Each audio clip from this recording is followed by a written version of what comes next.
Hello everyone, this is John. And this is Murad. We're back for our 22nd episode, can you believe? Oh, wow. Things are and time is running, but the charts are not. Yeah, it has been an exciting week and there has been a couple of news and surprises as well. Yeah. So let's get going then. Yeah, wow. I mean, that's been some week. I mean, that's been, I think, one of the weeks where it's been really some time since we have waited for a new release to kind of debut at number one. A gigantic release, and we've been waiting for Sabrina Carpenter's new album. Yeah. Throughout the whole summer. Yeah. And we thought, things were going to be shaken up. Yeah. And it did. It seems so. We're going to see the effects this week. Yeah. Officially, but we have some predictions, of course. Yeah. So let's talk about those. Yeah. Well, I think we started kind of teasing about it during our last episode. And I think you guys probably have followed all of the chart updates throughout the week. Yeah. Men's Best Friends, in terms of the total album set, is expected to move around 370K, 360K, around those numbers. Yeah. But the second single from the album, Tears, is not expected to debut at number one. Wow, that was surprising. I mean, if you had told me that this would be happening, I wouldn't believe it, because I thought Sabrina and her team were like gunning for another number one. Yeah. After Man-Child. Yeah. So this is a bit surprising. Why do you think Tears isn't getting to number one? Yeah. I think we kind of saw it coming from Man-Child, because I think Man-Child was really having a rough time to debut at number one. When Sabrina Carpenter released the song, it was racing with Alex Warren's Ordinary at the time. Yeah. And we know how we saw discounts and really pushed for the song to debut at number one. It was a really neck and neck race. Yes, it was. And I think when you see a lead single before the album release having a really rough time to debut at number one, when last summer it was so easy for her to debut at number one with Please, Please, Please, following Espresso's success, then I think you kind of have the sense where things are going, because Man-Child's sound, I think, didn't kind of catch with the audience. Yeah, it was like the same thing with a different hook and different melody.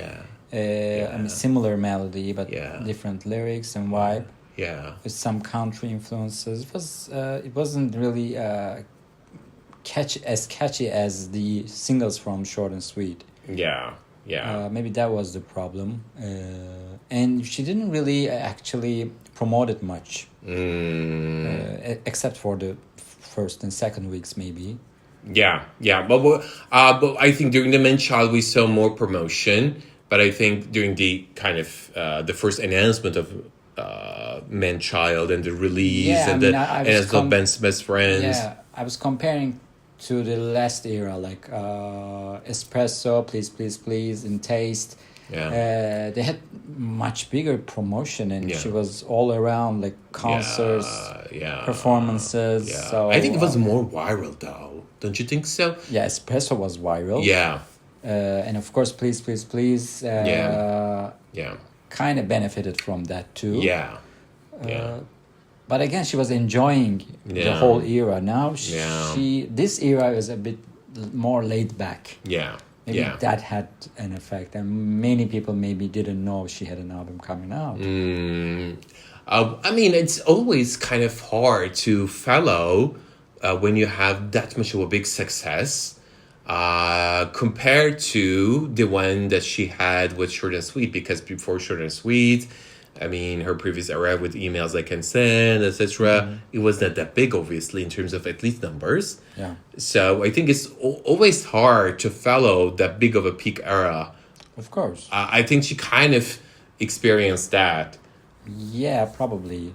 This feels more like a sophomore slump, although this is not her second album. Yeah, but it feels like sophomore in terms of the total number she drew, right? Yeah, but it is still a huge success. I mean, the numbers she's drawing is huge. I mean, she's having now a 3 top 10s. She's predicted to have 3 top 10s from this album, and Though probably the third single is kind of, I think it's a little risky. Risky. I mean, she might get it. It's close to number 10. Yeah, as the predictions say.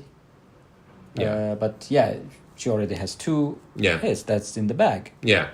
So this is still a success. Era. Of course. And we talked about the reviews, actually. Some of the fans think this is a bit of a letdown. Something it's still great. Yeah. Pitchfork seems to have praised it. Rolling Stone as well. I mean, critics seem to love it. Yeah. That was interesting for me. Though Pitchfork gave it a slightly lower number than Short and Sweet. Yeah. Which was expected. Yeah, but still a high one. Still high. Yeah. So that was surprising for me because judging by the reviews from the fans and Twitter crowd, I was expecting critics to follow suit as well. So that was surprising for me. But it's a solid album. It's just a bit like the vibes are really similar. Yeah.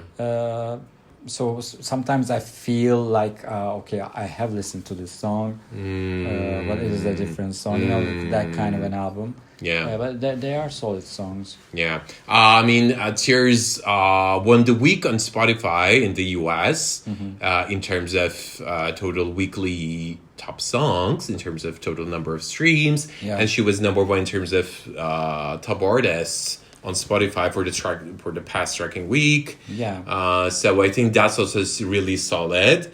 But because I think also Golden is so huge at this moment, and also, but Ordinary is still huge thanks to mostly thanks to radio now. Ask you about that. Is it because of these stronger number ones like Golden and Ordinary, who have been there for a while, especially Ordinary? Is it because of those songs that Tears isn't getting to number 1? Do you think the competition is stiff or is it still weak? Yeah. Oh, I think when I say what I'm about to say is going to open another conversation, which is about Song of the Summer.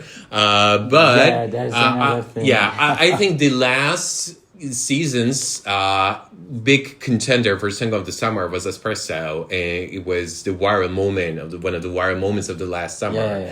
And I think for this summer, I think it's Golden, and I think you see it based on the total kind of week to week in and week out increasing number of streams that it's getting. So it's a viral song. So I think when you are kind of getting that with another song, it's so hard. So I think it's partly due to it's coming up against Golden, but also it's kindly because I think people didn't kind of embrace it the way they did Short and Sweet songs.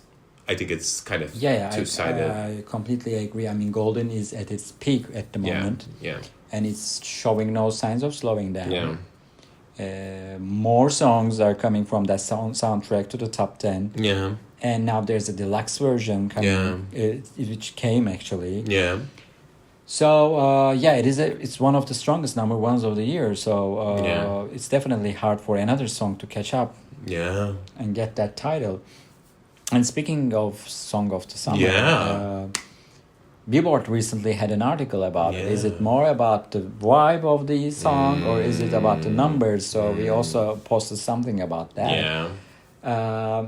Last year it was Morgan Wallen, right? Yeah, it was Morgan Wallen with Post Malone and some help. Yeah, I mean, when you ask people and what was the Song of the Summer in 2024, people will say Espresso. Because it had the vibe. It was a banger. It was a hit. It was a cultural moment.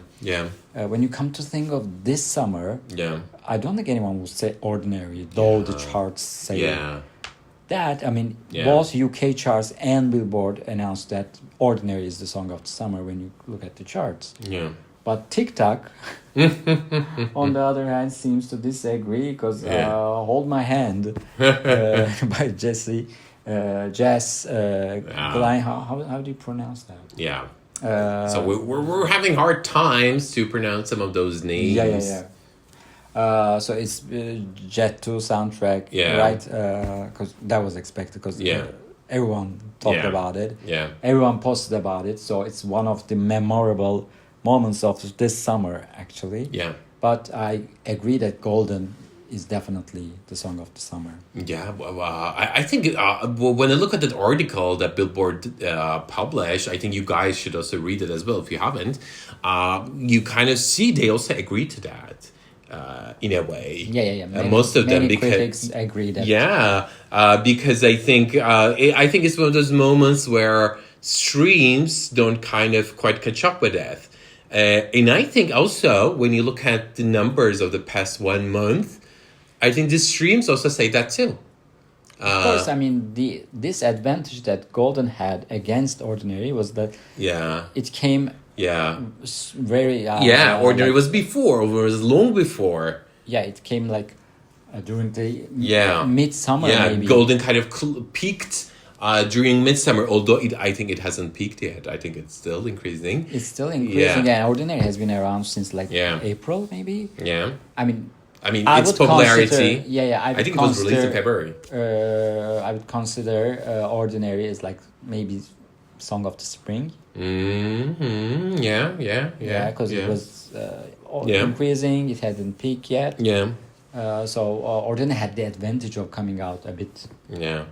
Before. Yeah, but because Billboard takes airplay into account, that was the summer was the season where Ordinary's airplay impressions peaked. Yeah. So that's kind of a dichotomy there. Exactly, and maybe Billboard should update its summer calendar because summer begins in 21st June and ends in 21st September when you look at the calendar. So we still have 2 weeks actually. Yeah. So Golden might have got the title.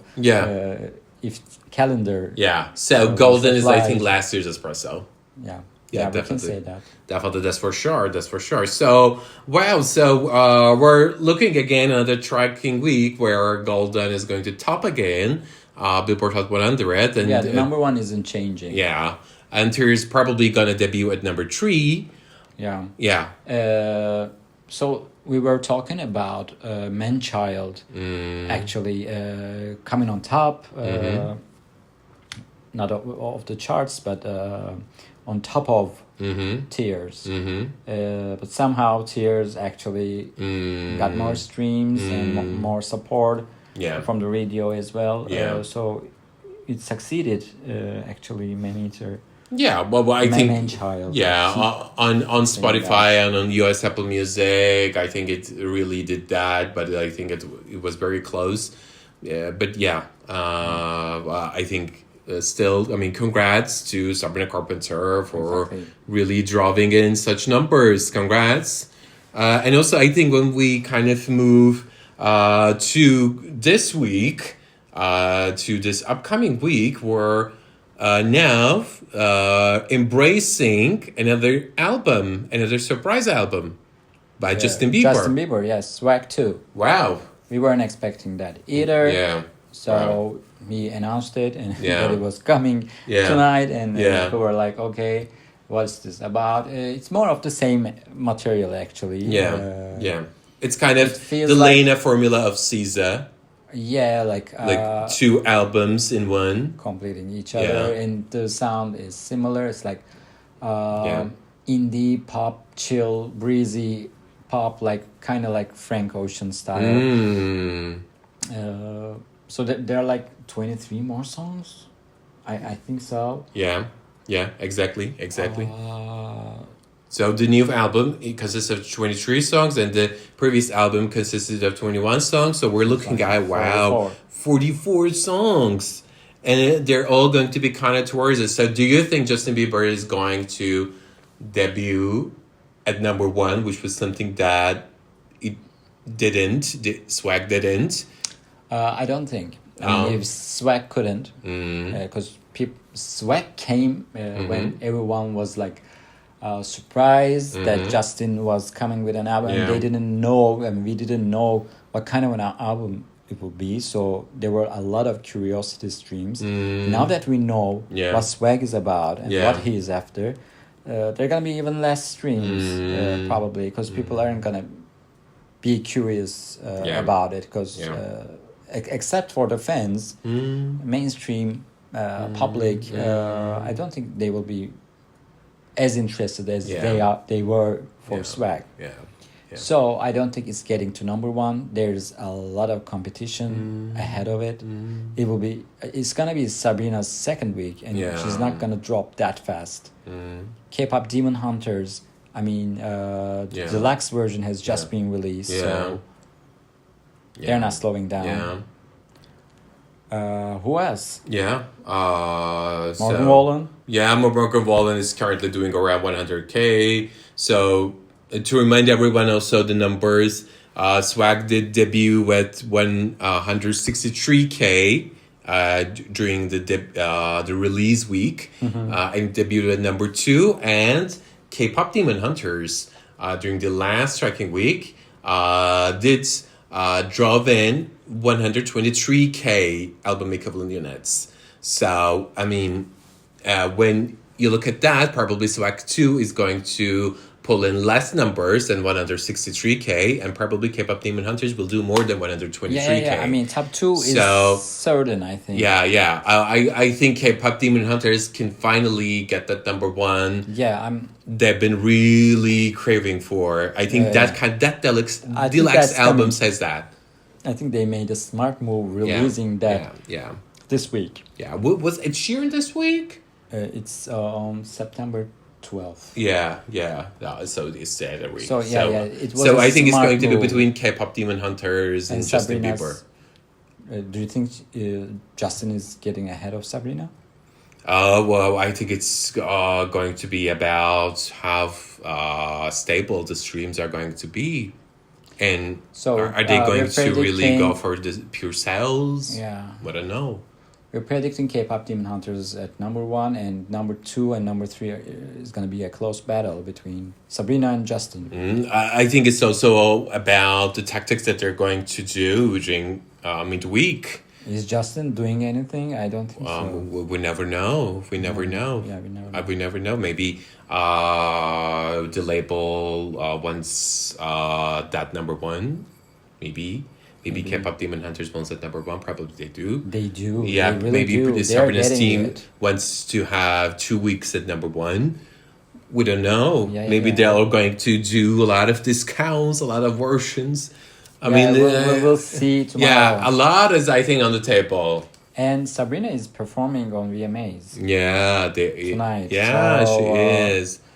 There's gonna be talk of that. I mean, depending on her performance, of course. She's gonna get those streams. And also the real life trio voicing Hunter X is going to present at VMAs, probably. That's the kind of the rumor that is going around. We're gonna talk about VMAs. As it's like in a couple of hours. Of course. So it's really maybe I think we can talk about that one now that we're there. So I mean, we do Wingard Award, right? For Mariah Carey, yes, she's performing. And there's like talk of the town, like Ariana is going to be there presenting the award, but it's not for certain yet. We've seen some footages of Ariana Grande having her dressing room reserved in social media. That's kind of circulating. They said that she's gonna be there. She may be doing a performance because she just released Supernatural. As a single. Along with some physical copies up for sale on her website. So she's gonna promote those and perform one of those songs in the deluxe version. That might be it. And there's like Doja Cat is performing. I think Rose is performing, or she's Yeah. gonna be there. Yeah. And there are like more stars performing. Yeah, I don't mean, know. Rose is nominated for 8 awards tonight. So, I mean, Lady Gaga has the total number of Lady Gaga nominations is performing with 12 nominations. Bruno Yes. Mars with 11, Kendrick with 10, Sabrina with 9. Wow. Yeah. I mean, we have missed this kind of Yeah. spectacular event where Yeah. all these big stars are Yeah. attending. Yeah. Big stars, upcoming stars. Yeah. So it's definitely gonna be a fun night. Definitely. and It's we'll got, have- maybe they're kind of looking at it, the season opening of the year. Yeah. I mean, VMAs have always been like the opener Yeah. since the 90s. Yeah, I definitely. mean, I remember those times. So it's gonna be really fun. And speaking of VMAs, there was some talk on New York Times. Wesley Morris has a podcast or a column. I think it's one of those. It's called Cannonball, and he talked about the VMAs and called them a tragedy. He has a point because he talked about how streaming killed the video star. You know, there was a song called "Radio Killed the." No, TV killed the radio star or something. Oh. There was like a song like that. Oh, well. And now streaming killed the video star. I mean, of course there are still music videos, but there are. He says that the art form is quantifiably popular now. Like people are watching those videos and it's counting towards charts, and people are doing everything for the charts. So the music video is a lost art, he says. And he is criticizing VMAs of having like categories like song of the year or album of the year, because VMAs is about the videos, not the songs or the albums. Yeah. So he also called it like a Grammyfied Interesting. awards. Interesting. So like it's like an hour long podcast episode. So I think he has a point. What do you think? Well, I think that definitely, I mean, for the past few years, I mean, when we're talking about awards, it's been Grammy that have been headlining it for some time now. Yeah. And I mean, after Grammys, we're always talking about either Billboard Music Awards, American Music Awards. Yeah, I mean, and I AMAs think, have lost. Their and probably they're touch. kind of trying to really bring it back to life. Maybe look they're at kind the of trying stars. to, follow the lead of other award show and looking at the categories and what people are going for. Because when you look at the social media right now, people are always kind of talking about when a new album or a new single is released. Oh, it's the song of the year. Oh, it's the record of the year. Oh, it's the album of the Star year. Wars. So yeah, it's kind of because I mean it's kind of the times where people are really influencing what's going on. Yeah, maybe they're even Grammys too. I mean, it was like, maybe they would try to follow that. I don't know. I'm just trying to read into why it. would they do that? I mean, it's about the videos. I mean, we have a lot of awards, like you said, like American Music Awards, Billboard Awards. Spotify has its own awards. And they all have their own thing. And Grammys have that song of the year, album of the year. I mean, why is VMAs trying to get to there? Yeah. They're probably after all the popularity and after the stands and all the fandoms. I mean, look at these stars that are performing. Everyone is big. Everyone is huge. Even the upcoming stars, like the new stars, they have their huge following on TikTok, on Instagram. So they're aiming for something big. And now, for the first time ever, it's gonna be aired on CBS. But it's called MTV Video Music Awards. It's like there's, I wouldn't call it tragedy like Wesley Morris did, but I agree with him. This doesn't feel right. Yeah, but I think that there is definitely going to be a lot to see tonight in a few hours. So I mean, let's see what VMAs holds. Yeah, there's gonna be some effect on the charts as well, and we're gonna be talking about that next week. And also, I think when you say exciting, I mean, one of the things that comes to my mind when I think about the past week that we had and when we're looking ahead is I think Olivia Dean. I mean, she's so had a exciting. terrific week, right? Yeah. I mean, she peaked at number 12 on global Spotify with Man I Need, and she's been number 1 with that song on UK Spotify. Oh my God. Yeah, she's number 2 on UK charts at the moment, right? Yeah, on the After official Jordan. charts, yes. Yeah. And she's having her album release on 26th of September, so there's gonna be like great numbers for that. Yeah. Wow. I think she's doing great on US Spotify, global Spotify, UK Spotify. So I mean, it's really increasing. I mean, congrats to her. We're seeing another star being born. Definitely. Yeah. And also another rising song that we've talked about also during this week on our social media. Yeah, that's exciting as well. Yeah, with the WGFT we get in beep tonight yes. Let's say with Gunna and Burna Boy. So I mean, it says during the week we talked about how it has peaked at number 3 on US Apple Music, and during the time of the recording it is number 2 on US Apple Music. Wow, I mean, congrats. So I mean, Apple Music, we always talk about it. It's been the house of R&B and hip hop. We still see that, Yeah, and congrats, right? Exactly. I wasn't expecting that. I wasn't following that actually, so it was a surprise for me. Yeah. By the way, Lady Gaga is also back with a new single, That Dance from Wednesday, the Netflix series, and she's getting to top 6 on UK charts. Wow.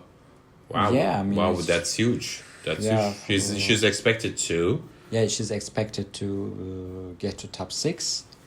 Yeah, wow, that's huge. So I think it has reached number 1 on US iTunes, but it hasn't seemed to do spectacularly draw huge numbers on US Spotify or global Spotify. Yeah, and we should remind everyone that it was released on Wednesday, not Friday, as usually, people will release it on Friday. So she's losing like how many days of the tracking week? Yeah, like 2 days, like 5 days of 5 days of the tracking week. Yeah, but I mean, other than 2 that, days. also during the day that the song was released, it didn't kind of pull those streams. But still, I mean, we never know. I mean, the song can grow, and a lot of things grow with Wednesday. Yeah, and it can also grow with the VMAs performance tonight. Yeah. So it's gonna be very exciting to see what VMAs are gonna be. Yeah, and also it's a deluxe album, so more songs are released. Yeah, she also did that. Yeah. The video was directed by Tim Burton. It's also interesting. Yeah. It's a catchy song, actually. It might resonate with people. It might become a viral hit, actually. We'll see how it goes and how the performance is going to be. Yeah, definitely. And, Lady Gaga always brings great performances. Yeah. So. And by the way, you guys, probably you also know, but we're not able to right now give you the last update from the Spotify charts. Yeah, what is happening there? Yeah, what's going in? What's going down? You guys, I mean, we're like, oh my God, what's happening? What's happening? We're not able to see, so probably you all are. We've seen on social media. Spotify hasn't been updating its charts for 2 days. Yeah, but they're posting tweets from VMAs. Yeah, I don't understand why they haven't made an announcement yet. Yeah, well, we're so curious, and probably from the looks of it, you all are. I think all of the people, all of the charts nerds, let's say, are really curious about it. So let's see what's going to happen, but we don't know what's going in. Probably, I mean, when we look in the past, all of those times when Spotify was late into updating, it was always about removal of some streams due to some illegitimate, let's say, actions. And they recently did that too. Yeah, they did that. So we don't know. So we'll see. I mean, it's going to be an exciting week with VMAs and Yeah. Spotify charts. Yeah, Dates when we a see the bit numbers. coming back, Yeah, definitely. and Ed Sheeran is going to release, like we said. Yeah. All those big releases are coming. Yeah. Uh, I mean, when we talk about big release, we should, talk about what's the coming? recent announcements that Target did. oh my God! Yeah, that's some news. Yeah, that is some news. I mean, it's like we're going back to 90s, 80s in a time machine, but this time with the form of 500 Target stores opening at midnight to sell The Life of a Showgirl. Taylor Swift's new album coming on October Wow. 3. So at around midnight. Yeah. Do you mean like the Target stores are gonna be opening yeah. just to sell Taylor's Yeah. album? Yeah, on October 3rd. And it's an official announcement from Target. It was reported Oh my God. on the Variety. It's gonna be a frenzy. Like Yeah, and it's gonna go mad. they announced that they will have Target specific exclusive editions of The Life of a Showgirl. Yeah. Some of those editions are already available on Taylor Swift's official Oh my website God, for it's gonna make pre-order. the news. You know that. Yeah. Right? Yeah, so gonna I make the mean, news. I think these all, we've seen until now like 8 variants of The Life of a Showgirl from Taylor Swift. She's been quiet since the announcement of the marriage. But I think this definitely hints that she definitely wants that 3.3 million record currently held Yeah, by she's Adele. definitely after that, and Yeah. this shows that like she's Yeah. after those physical sales as Yeah, well. yeah. So it's gonna be very exciting to follow that actually, and it's like in 3 weeks. I can't believe it. Yeah, and also, when you look at the the numbers that we see on Billboard 200 during the last few weeks, most of those number one openings or top 5 openings, like top 10 openings, they're mostly driven by pure sales. That's been the kind of thing lately. So we're getting back to 90s. Yeah. Or Is 80s, the 70s. streaming over? Of course, we're Late kidding. 2000s. Yeah. But it's like a generational thing to Gen Z, who was born in the digital world. Yeah.